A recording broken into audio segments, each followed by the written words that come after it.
Okay, hello everyone. Welcome to this week's discussion and lecture. The subject today is international sport, appropriate with international soccer competitions going on, as well as the Olympics coming up this summer. I'm wearing my Chelsea cap, the team of which I am a supporter, English Premier League, and play the sport of soccer or football, as the world knows it. So we're going to discuss the topic of international sport, obviously how it's related to marketing, what it's designed to do. We can talk about the marketing of international sport as well as marketing through international sport, really what its purpose is, as well as what it's designed to do, who it's designed to reach, who governs it, what's important about it, some of the current issues. So without further ado, I'm going to go ahead and pull up my slides uh, for this week. And we will pull those up. And we will show you the slides now. International sport. So if we were in class, I would ask everybody at this particular time, can sport do good in the world? What is it about sport that we think it does good? Those of you that are listening now and you think back when you were growing up, maybe played youth sports, maybe some of you coach, maybe some of your parents that have participated with your children's sports. We hear a lot that sports are there to build character, um, teach young people important values about the world that we think will serve them in every capacity. Um, I only challenge that a little bit because I think we talk about it a lot, but I'm not sure there's a whole lot of people that can articulate, including myself, exactly how it's taught, what about it um, serves to accomplish those goals. Obviously, there are coaches in certain programs that put things in place specifically around trying to develop young people into being um, virtuous, productive, positive human beings as they get older. Um, but I think it's a question that we have to ask. If you find yourself in a situation where you lead young people, whether you're a coach, and you think that the act of young people or even adults participating in sports somehow serves the greater good in the world, I would just ask you to make sure that you have some pretty clear understanding and objectives about how you're going to accomplish that. What are drills, skills, discussions, lectures, lessons that can be taught to make sure those points are illustrated and made to young people as we go. There's negative parts of sports too. That's not what we're going to talk about today. But I challenge all of us to think about just the blanket statement that sports does well and builds strong character is good for young people. I believe that it is. I just want you to think about that a little bit. And a bigger even question is, can it be used to foster peace, world peace? My answer, my personal opinion is yes, it can, but it also can be used or is used for division. Right? We could think about some of the greatest rivalries in the world in domestic leagues. I speak specifically in soccer, where things can get pretty violent. We see what happening now in youth sports with uh, parents, officials, and referees being attacked. We're in a strange time these days, and I want to believe, and I do believe that it can and should be a source to foster peace. My favorite part about the World Cup soccer tournaments, as well as the Olympic movement, which we'll talk about today, is that ideally it brings the community of the world together to hopefully celebrate what's best about us. Even though I know again that there's always a good and bad side to everything, but um, the authors here are asking, can it be used to foster peace? I want you to think about that. Maybe write about it when you're, um, doing your article review this week or other opportunities you have to um, deliver your opinions.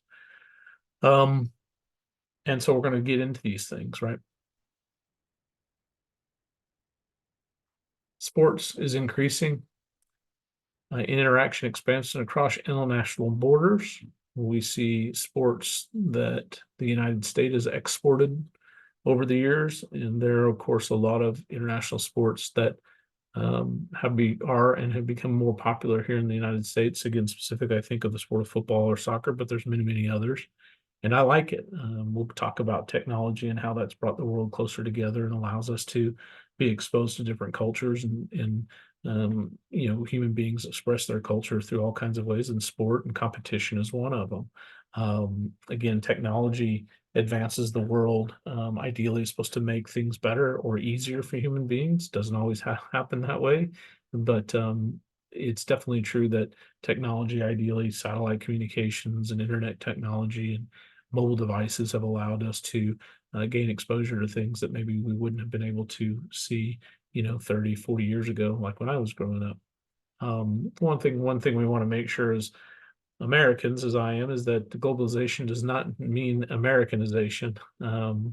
It's very hard for people in a particular nation not to see the world or have a worldview that's through their nationalistic eyes. And I understand that, but that's why it's important, I think, also to pay attention to and watch international sport, because it introduces us to other cultures and other ways people do things and live their lives, and hopefully we can learn from it. And the bottom line is all people, no matter their culture or their belief system, all want to be happy, right? They want to lead productive, meaningful, fulfilling lives. That is a human right. And some are more privileged to be able to have the opportunity, afforded the opportunity to pursue those things a little bit more. One thing I always talk about in American founding documents, of course, is the lie, the words, the lie, we're trying to form a more perfect union, not a perfect union, but a more perfect union. And I'd like to think the noblest, at least in the United States, are always thinking about that. And of course, what we're trying to do, what governments and what the founders tried to do, is set up a government where people could pursue life, liberty, and what? The pursuit of happiness. It's in our founding documents, and that's a phrase that I think it's very, very important. But I think we also have to understand that whether it's in a country's founding documents or not, all peoples and all cultures want to live a life that's fulfilling and again meaningful, where they get to pursue happiness.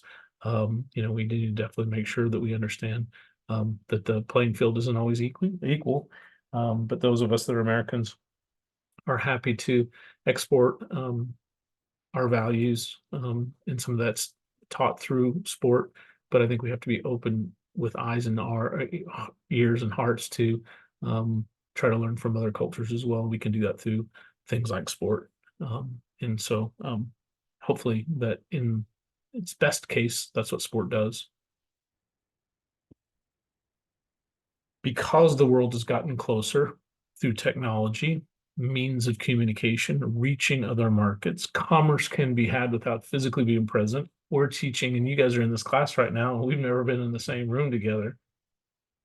Companies can adopt a global strategy, which means they want to reach different markets. They want to reach different target audiences. We've talked about this class and what marketing is. You're trying to deliver messages to target audiences to ideally create demand that eventually has them take action, look into something, engage with them. So eventually they perhaps buy a product or service. And of course, corporations who want to open those markets look for different avenues to do that. And of course, one really, really popular way to do that is through a nation's sporting culture. And we'll talk about that.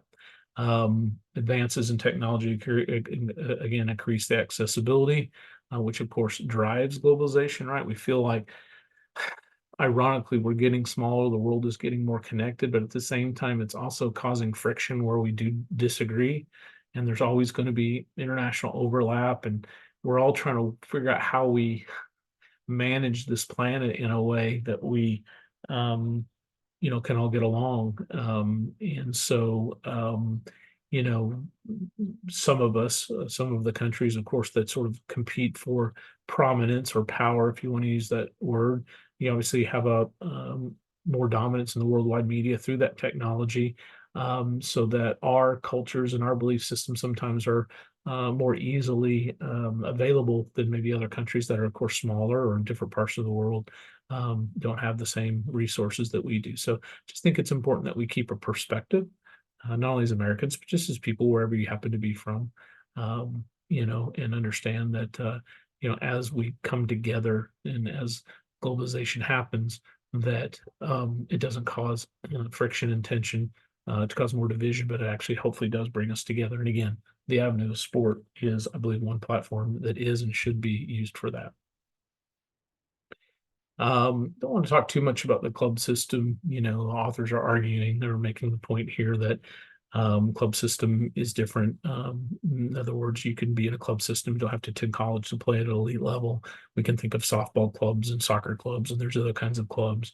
A lot of families, parents have their kids sign up for club sporting systems and fulfills social roles, some fitness functions. I know when I was coaching my son's soccer team, they're both disabled, of course, but we uh, we're out there really for fun and fellowship. It was as important for the parents and loved ones of these young people when we get together and play soccer every Saturday as it was for the young athletes.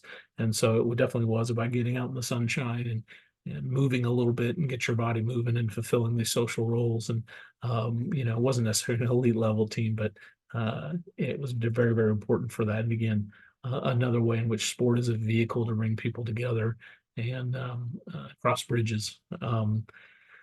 One thing that's different, of course, in the international level that's different than here is this last point about the idea of what the international world calls promotion and relegation in global sport leagues.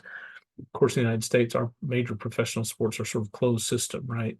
We can think of the best analogy through baseball or hockey, where there are major leagues, and then you move down to AAA and AA and Class A, and there's a tiered structure levels of those sports, and that's of course true in most all sports. But it's easiest to make the analogy between baseball or hockey, where there's major league, AAA, AA, to other sports where they have the same thing. You have your sort of Premier League or elite level Division One and lower leagues. The difference, of course, in other countries is that it's merit based. It's funny. I have this conversation with international students that talk about in the United States. We have this socialist view of our professional sports where everybody shares money and we're all trying to go after parity and nobody can get relegated or pushed down to a lower league. But at the same time, nobody based on merit gets to move up to a league. You have to sort of buy yourself in. We close that system where ideally overseas, they're more quote unquote merit based kinds of leagues that if you perform well, you get to move up leagues. And subsequently, if you don't do well, you get relegated or promoted. Now, obviously, when that happens financially, those are the biggest concerns, right? We've talked about in this class, and we'll continue to talk about how revenue is such a big part of international sport or sport marketing, including international sports, really through broadcast TV rights, right? The fact that we're able to watch the Olympics, or the fact that we're able to watch soccer, English soccer, or German soccer, whatever we want to watch across the world, is because somebody paid for the rights to put that programming on the United States, some sort of platform so we can watch it. And the higher level you go into a more Premier League, the greater your windfall is in revenue from being in the leagues, and primarily through your payouts and distributions through your international television broadcast rights. So again, top teams in one league get to move up. Teams that finish in the bottom of certain leagues get to move down, and you can move down, down, and down, and down, and you can move up, up, up, and up. And there are several examples across the world where teams in certain levels of their domestic sport have risen to the heights and fallen to the lowest of the lows. And so it's a very interesting system. There's an argument and movement, of course, in the United States among soccer fans specifically advocating that, right? Usually two schools of camps, what's good, what's better. Lots of debate out there in the world on this concept of promotion and relegation. Olympism, right? Philosophy of life, right? What's the Olympic movement, or what is Olympism, right? Philosophy of life, exalting and combining in a balanced whole the qualities of body, will, and mind. Now think about this. Sport is sport, right? There's competition. People get medals, they win money, they win trophies, they win championships. But the Olympic movement is not only about those things, but as it was put into the thought out into the world when it was reorganized there in the late 1800s by Mr. de Coubertin, is it's a movement that he was trying to create something through international sport competition that allowed human beings to try to have a balanced whole in the qualities of their body, will, and mind. We see that today. We're still looking for that. I think we hear a lot about trying to be healthy in mind, body, and spirit. And sport and exercise is definitely one way that we look to do that. I know that I do personally. I know the benefits of exercise, what it does to mind and psychology and spirit. Not only is it good for your body physically, but what it does for your brain. And of course, this was a thought, and it is a thought that is expressed through the Olympic movement or the Olympism thought. So of course, there's an International Olympic Committee, which we call the IOC, which became the supreme authority over this Olympic movement. And the games themselves provide a space or a platform where these countries from around the world ideally unite through this shared interest in festival and sport. Again, it goes back to shared interest. What are our lowest common denominator, common bonds amongst all humans, regardless of skin color or nationality? What is it that we can celebrate that makes us uniquely human? All those uh, movies where the aliens are about to come take over. I don't know if anybody's ever seen the movie Arrival, and there are others about what we all do as human beings if we thought we were about to be invaded by a hostile alien force. Would we come together as humans to defend our planet as one group? And if that's the case, why can't we think about these things now and figure out a way to live together in peace, right? It sounds very Pollyanna. I don't mean it to, but again, this is the idea, right? The world can unite. One of my favorite parts about watching the Olympics is the opening ceremonies and see the parade of nations come through, and tiny countries that have representative athletes there, and they get to participate in this global community of festival and sport, and they feel as important or valued or a part of the global community, where a lot of times they just don't have a voice or a platform to showcase that. And I think it's very, very important. And this is the idea around Olympism. Began in 1896, the modern movement did, right? Greece, thousands of years ago, held Olympic Games. And this is what they were, the modern Olympic Games was founded on the ideas that people would get together, a festival of sport. Think about a lot of our sports today. I bring this up in the classes that sports is competition, and it evolved out of conflict, military history. So you think a lot of sports that are, let's say, in track and field, or what we might call athletics, are military arts. Think about their origins, right? I mean, even the term marathon, look up marathon, where that term comes from. It was essentially a distance where a messenger ran between battle theaters to deliver messages, and it happened to be that distance. Think about the javelin, think about the discus, think about the shot put, think about pole vault. What were they trying to do? They were trying to get over castle walls or fortifications to get in there and fight. Again, all the other combat sports, we think of boxing and wrestling, and all those are combat type sports, again, all out of military arts. So the whole movement started from that. The idea was you get your best military soldiers together and you compete and see who's stronger, and compete individually as nations and prowess. And so there's still pride and still there's a reason why they do a medal count. Obviously, there's a reason why NBC and other broadcasters of the Olympics, when we watch, they always want to show how well the Americans are doing, what's our gold, what's the gold medal count. So there's still, the counting of accolades, and there's still that competition and national pride. Think about good, bad, right? But ideally, when it all breaks down, yeah, we want to win, but ultimately we're there to ideally unite.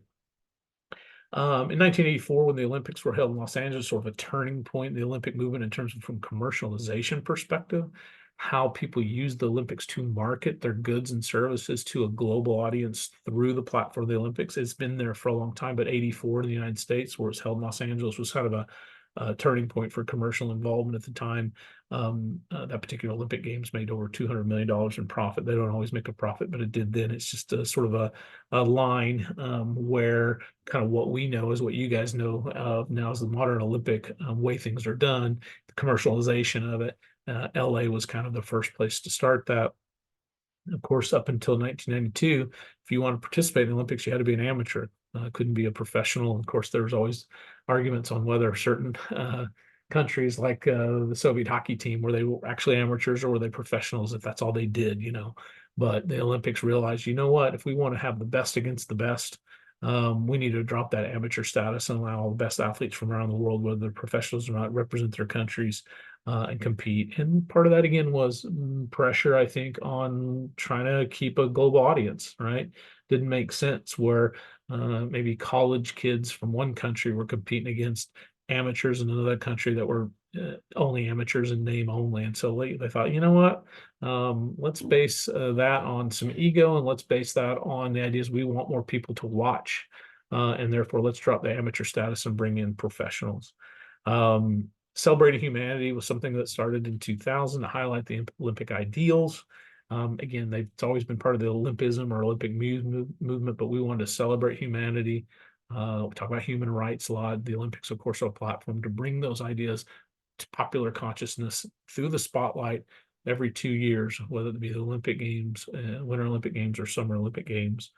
And they returned to Athens, their roots from thousands of years ago in 2004, which is really cool. I remember when the Olympics went back to Athens, of course, Greece, where the ancient Olympics were held. It was really, really cool. And of course, now at that time, and it's grown then over 200 nations, 300 events. And I added this little paragraph over here for Paris in 2024 this summer.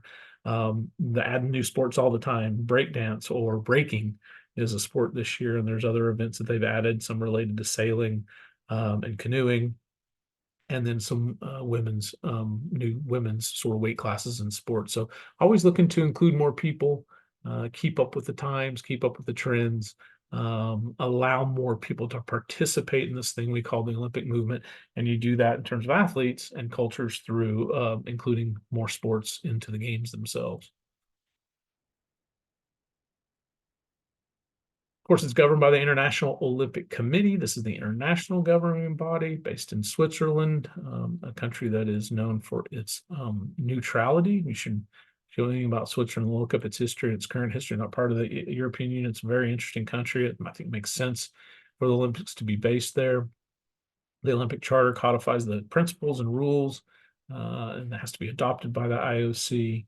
Of course, it's the governing body, has authority against all things as it relates to international Olympic competition. And of course, you have to have local management as well, which we'll talk about in the next couple of slides, which is your national Olympic committees, right? You have your International Olympic Committee, and every country has its own National Olympic Committee that oversees rules, regulations, training for its national athletes in every sport. I think most people understand that. Well, I'll talk about this on the next slide. But again, that's broken down similar. It's just like you think federal government and state governments, right? The International Olympics, you've got your international government, you've got your state governments, and that's kind of what this is talking about.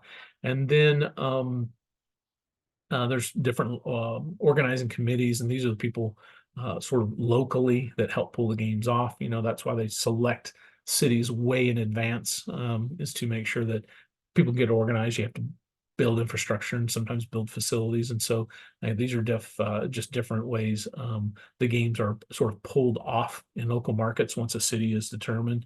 Of course, they work years in advance to make sure that they get pulled off. It's big business and provides a lot of jobs and economic boost. And we'll talk about that here in a couple slides as well.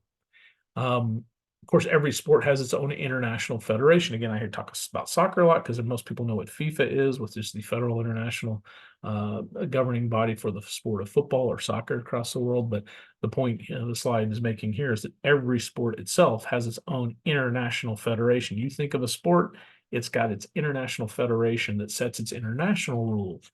Guidelines, fostering growth, international outreach. So you think of a sport, and of course, I don't have the table here from the book, but there's a table that, again, gymnastics, boxing, canoeing, rowing, ski, whatever you want to talk about, there's an international federation that oversees that particular sport and makes sure it's healthy across the world. And then, of course, in states or countries, you have your national governing bodies that also oversee those particular sport. Here, this is a photo showing cycling, but national governing bodies approve sanctioned competitions, athletes in its particular country that host their competitions, whether it be skiing or anything like that. Here in Tulsa, we are the national headquarters for the sport of bicycle motocross, which is BMX. If you didn't know that, hopefully you know that, but we've got the national governing body headquarters for BMX here in Tulsa. And if you haven't seen that facility, I invite you to go see it. Even in Oklahoma City, there's a training facility for water sports there on the river. So there's quite a bit of international Olympic activity in the state of Oklahoma. A few years ago, or 1960, wasn't always around, but 1960 in Rome was the first Paralympic Games, right? You have athletes of different abilities that can still compete at world-class levels, that have different physical disabilities, whether it be amputees, obviously wheelchair athletes. If you ever watch sled hockey, it's really, really cool. And of course, this is its own entity. It has challenges to raise its own money because it's not governed or funded by the IOC. Now, they always conduct the Paralympic Games in the same city after the regular Olympics because, again, the infrastructure is there, the volunteers are there, everybody's in Olympic mode. So it's just easy to follow the Olympic Games with the Paralympic Games, but they aren't connected in a relationship where they share finances and support each other in that way. So if you've ever thought about anything to support, definitely the Paralympic Games is something that's worthy of your support. It's fun to watch too. I like watching. I love seeing those athletes overcome things to compete at that and hear the stories about what it means for them in their lives, especially if it was somebody that became disabled when they weren't maybe born that way. In terms of professional sport, of course, as we've already talked about, soccer is the largest international professional sport in terms of being most popular. It's played everywhere. It's simple, right? You need a ball of some kind, a piece of land, and something to make a goal out of, and you can get out there and kick the thing around. It's very natural, and so it makes sense. FIFA, the governing body, of course, divides the globe up in different regions where within these regions, there are different competitions. Different regions organize their own grouping, the way the continents are divided up. And then when the World Cup is put together, you have different representatives. There's a draw, but there's different representatives of different parts of the world to determine who gets to play in the World Cup competitions. Interesting about athletes that play international sports, definitely soccer is a thing they call transfer fees, which is essentially just where clubs will pay other clubs to transfer players from that club to their own because they want their services. And there's just a payoff, right? Somebody has a transfer fee of however many millions of dollars, and I want that player. I'm going to pay off that team, so that player comes to us. Now, that didn't count the salary. That's just a transfer fee. It's different than trades. There are different windows throughout the year where there are transfer market windows. It's not an open thing. There are times where FIFA sets the rules that says, okay, in these windows throughout the year, transfers can be made, so players can be bought and sold, for lack of a better term. And of course, it's a huge source of revenue for clubs who sell some of their top talent and get that revenue back for being able to sell their players. That's why academy systems are important, because if you develop young players and you have their rights and all of a sudden they get popular and they want to go play somewhere else and somebody's interested in their services, you can sell them off. It's a way to generate revenue. I've worked for a couple of teams. That was part of the business model, right? Can we develop players that eventually we can sell to other teams once we develop them and put our investment into their talents to help them achieve their great dreams, but also generate some revenue for us that makes us more healthy, right? Here we all talk about revenue again, right? How do we market an athlete we've developed to a club or to an organization that might want their talents, and what price do we pay? And they pay us, and great, that player gets to go play, hopefully achieve his or her goals. And the club themselves, for investing in that young athlete, gets a dividend through a payment for a transfer fee. I don't know a whole lot about esports, I confess. I just know that I've read enough to know the numbers are huge. If we were in class, we might debate, whether esports are sports, or is it like, we could argue maybe the same thing about bowling or table tennis or darts. Are those sports or are those competitions? There are definitely enough interest where people are willing to pay money to watch people at the highest level compete with esports. And so it's nothing to dismiss. I just don't know a whole lot about it. I need to read more about it, understand a little more, but I know enough to know that millions and billions of dollars are being invested in it, and it's not going anywhere, and it's only growing. Here's kind of what we talked about earlier, in this concept of this movement of the SDP, Sport Development and Peace, generally refers to a diverse range of programs, actual programs, and organizations that are going to leverage sport as a means to promote positive social change. That's what they're there specifically to do. How do we use sport to develop peaceful relationships between people and nations across the world? That is nothing to blow off. The fact that people understand because maybe there's a common language and understanding through competition and participation in sport that forces, for lack of a better term, peoples of different backgrounds and cultures together so that we become more understanding. And as we grow up and we go back to our daily lives in our own nations, we'll be a little more open to understanding somebody else's point of view. And ideally, that fosters peace. And I think most people on this planet would agree what they really just want is peace. Not everybody. What causes conflict? We're not here to debate what causes conflict, whether it be resources or particular people. But for the most part, people just want to live peaceful lives, right? How can we then use through an SDP program sport to educate people so that when you do something in a small way, then goes back to somebody's home nation or hometown and makes people more open, tolerant, accepting, to include, and sport is a movement to be able to do that. The outcomes, of course, depend on a context of factors. You've got to critically reflect on it. Talk about data, analytics, evaluation. A good marketing program is only as good as you understand how it worked or didn't. That is an evaluation process that is like a gear that never stops, right? You make goals, you plan, you implement, you ask people to do their work, you get production, you get performance, you put that plan into motion, then you evaluate whether it's working, and then what works you put back into uh, the action or reevaluate. That's what the good thing about sports is. Every season you can look at things that work, things that didn't, and get rid of the bad and add more good.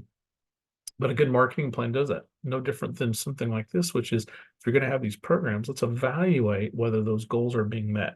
Where's the data that says that these programs that we're putting in place actually are fostering more peace and therefore they're working? And so let's reinvest in them so we can tell the stories and get more support. But again, think about the larger concept here. What we're talking about is human beings and what sport is there to do. You've heard me say the purpose of sport, the ultimate purpose of sport, I don't care if it's a minor league baseball game or an international soccer match, I believe, is to improve the quality of people's lives on this planet, the short amount of time that we're here, right? When it's doing the right thing, it improves and makes better the quality of human beings' lives while they're here. And I know as a sport manager, I never lose focus of that. Well, I'll say never. Sometimes you're in the grind of it, you're forgetting that. But you take a step back and go, okay, why am I doing this and why it's important?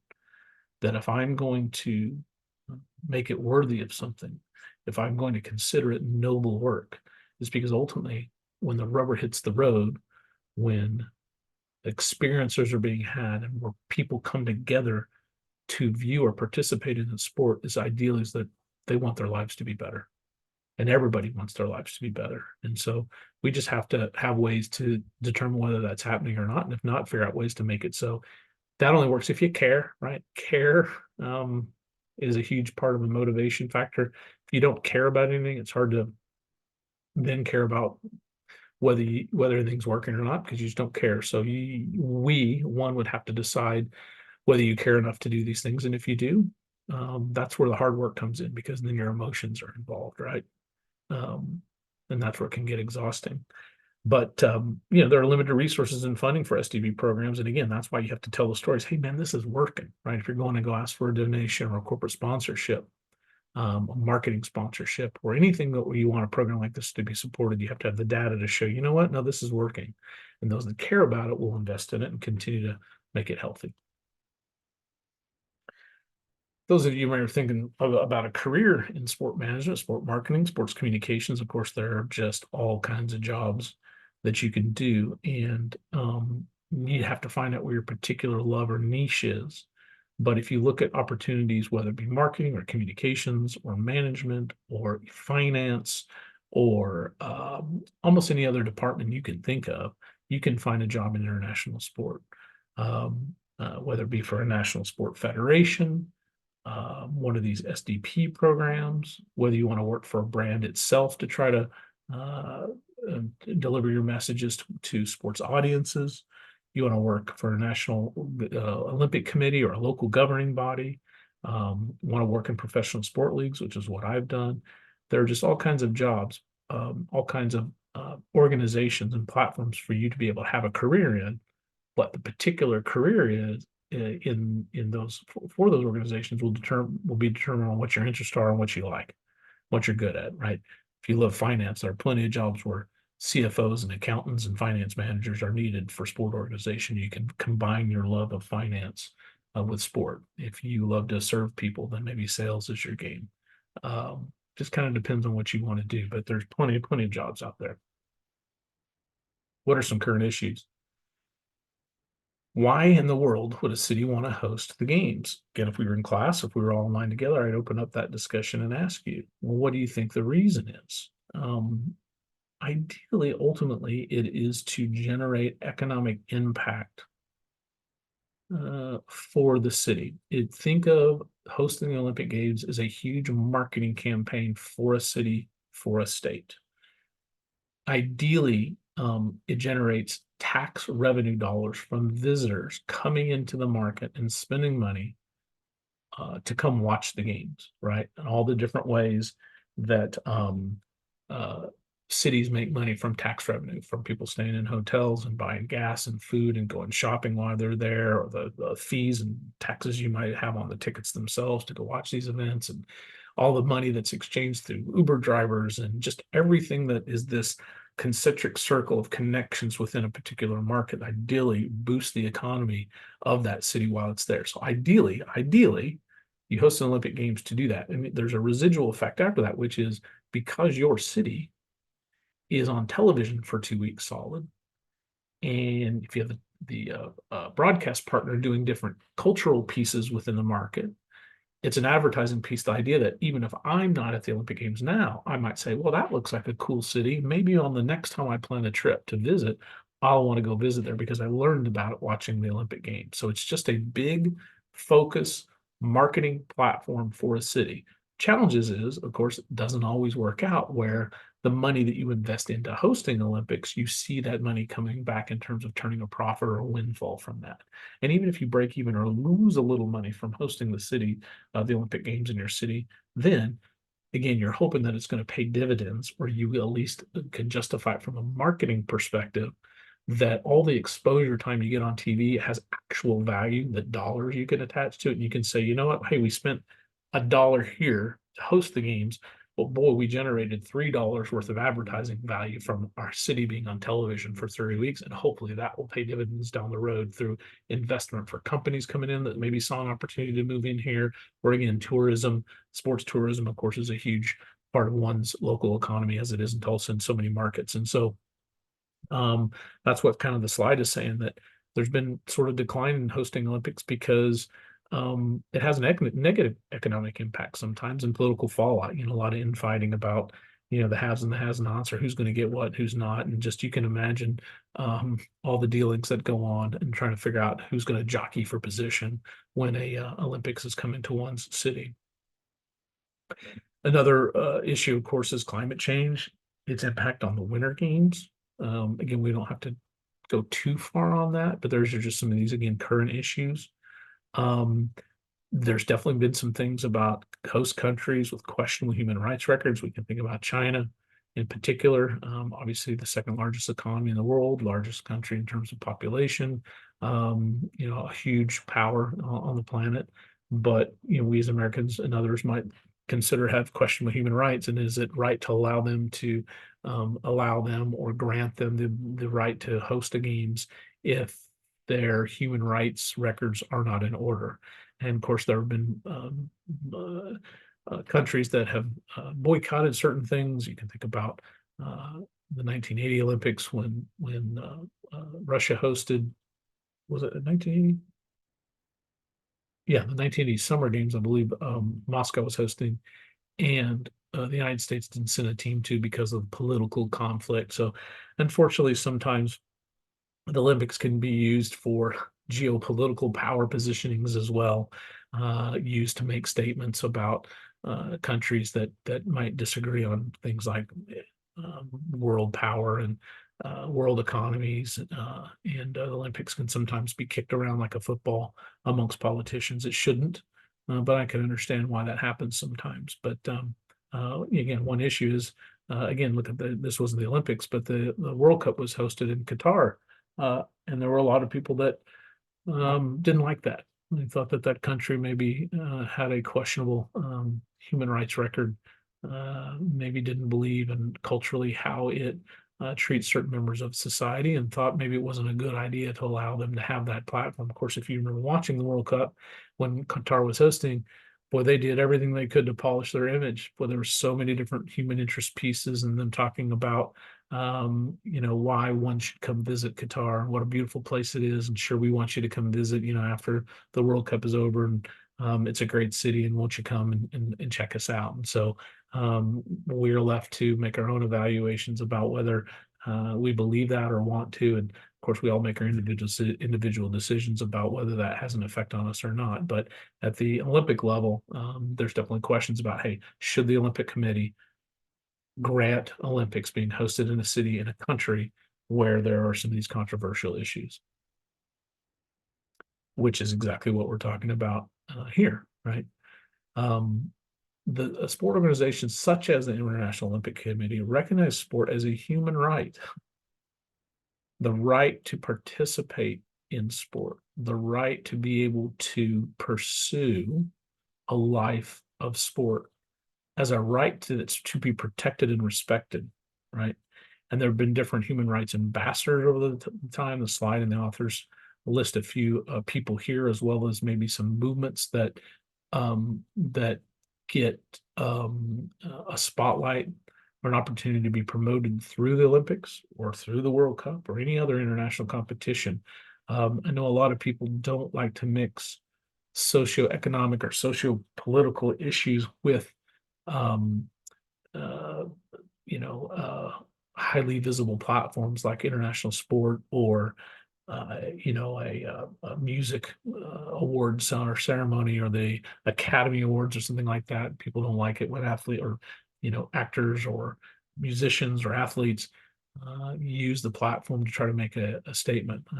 I invite you to take a look at the 1968 Summer Olympic Games in Mexico City and the African American athletes that made a gesture on the podium and what all that stood for. But it's always been a platform for trying to make a movement noticed and recognizable, sometimes good and bad ways. Look at the 1972 Olympics in Munich. Palestinians, took and eventually killed Israeli athletes. So obviously, one issue that the slides didn't talk about is protecting those athletes when they go from possible terrorist activities or nefarious agents that want to do bad and also use the platform to make a statement in the negative way. The Atlanta bomber of 1996. So, unfortunately, that battle comes along with it good because it is such a visible platform. I can see why people want to use it as a showcase to promote something good like Black Lives Matter or a platform to promote the campaign of ending racism or including more people. But again, it's also used for the same reasons by people that have a different message and seed and spread negative points of view that we might consider negative points of view.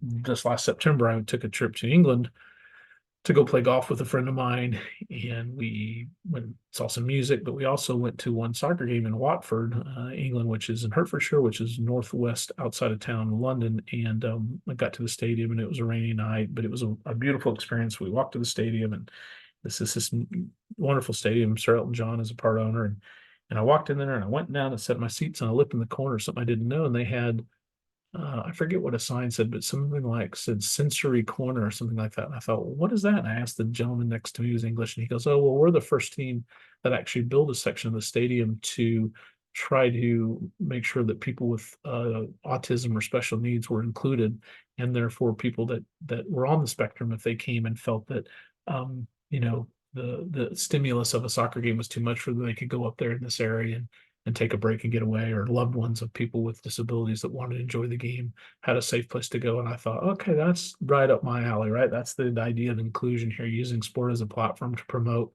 and foster inclusion amongst people. And so, again, when it's working, I believe in a positive way, it's a good thing. We just have to understand that we have to be protected against the negative agents that act for the same reason, trying to use the same spotlight to make their point.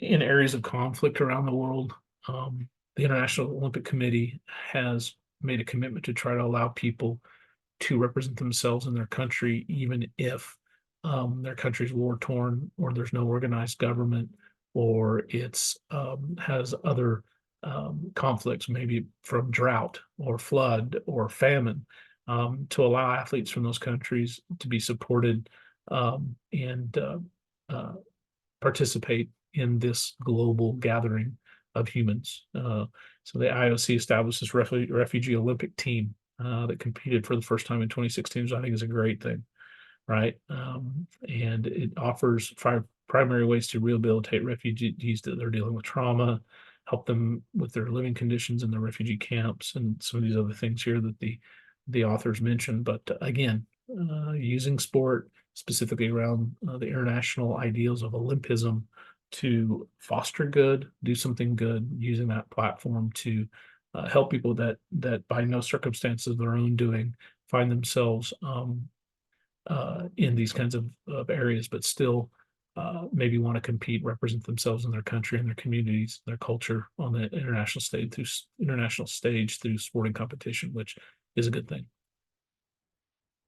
Obviously, the war in Ukraine, opening Paralympic Games in Beijing. We talked about Beijing Olympics in China. And then there was a war that actually started while the Paralympic Games were going on. And the IOC governing bodies took the step to not include or expel Russian and Belarusian allies in this invasion of Ukraine from competing, and later shut out of other sporting events. And sometimes you watch these athletes from Russia that don't get to use their flag to represent their country. I think that's kind of sad. My personal opinion is, you may be from Russia, or you may be from the United States, doesn't mean you necessarily agree with the actions of your government, but you still might be proud to be Russian, or you still might want to represent your hometown or your country in that way and try to put a positive light on it. I think sometimes I could argue that maybe there's too heavy a hand when athletes aren't allowed to compete under their flags, but I understand why they're doing it, because these kind of countries also use that as a way to promote their own prowess or their own dominance, or feel a reason to take pride in something that the IOC doesn't want to give them the platform to do. So again, these are issues that are ongoing and troubling, unfortunately part of our greater, wider world, and it plays out sometimes on the sporting stage. Just to summarize again, in terms of marketing, right? There are companies, corporations, and lots more sports leagues and sport governing bodies are attempting to increase their popularity and revenues in international markets, right? How do we sell more goods? How do we sell more services? How do we introduce our messages to other markets across this planet? And one way we can do that is through sport, reaching those target demographics, those target audiences in those places to open up those markets. And sponsorship there works the same way it works here.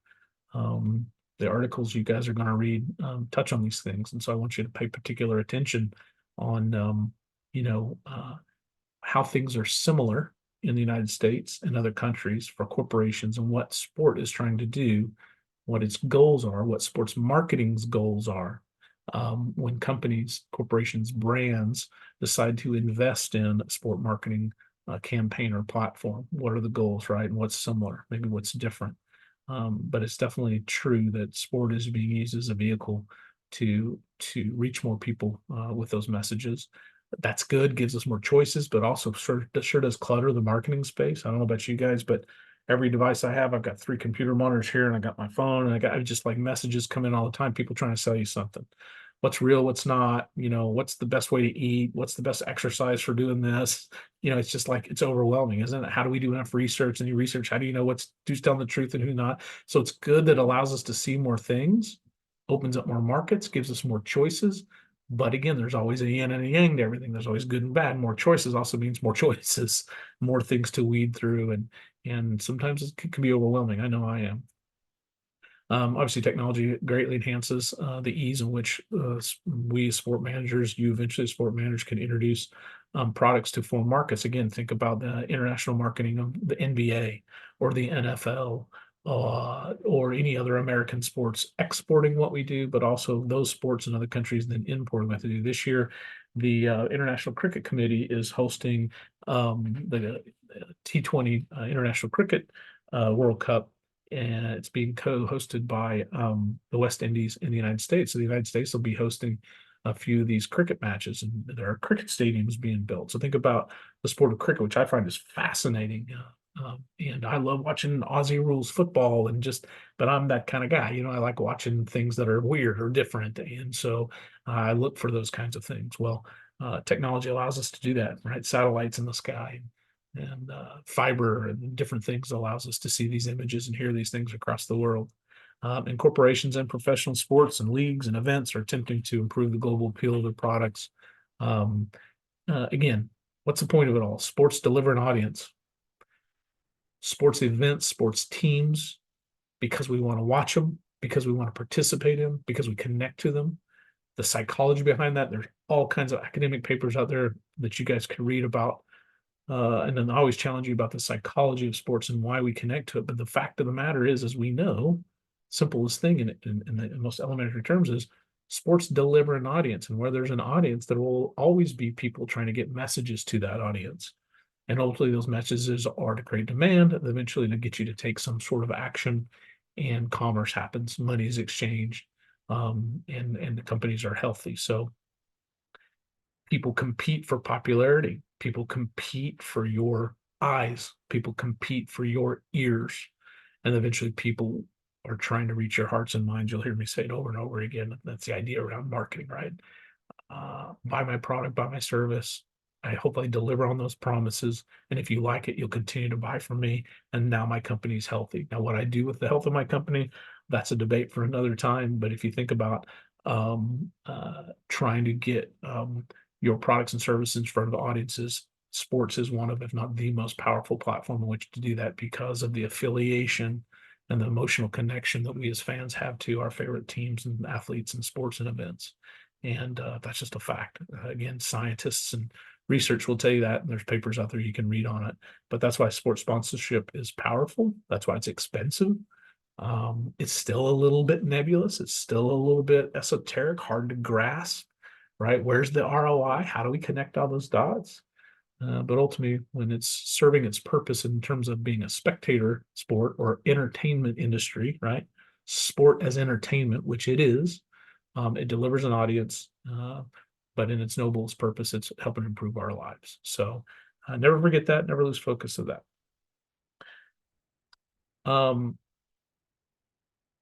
Stop the share now. Want to mention that your first articles for review are posted.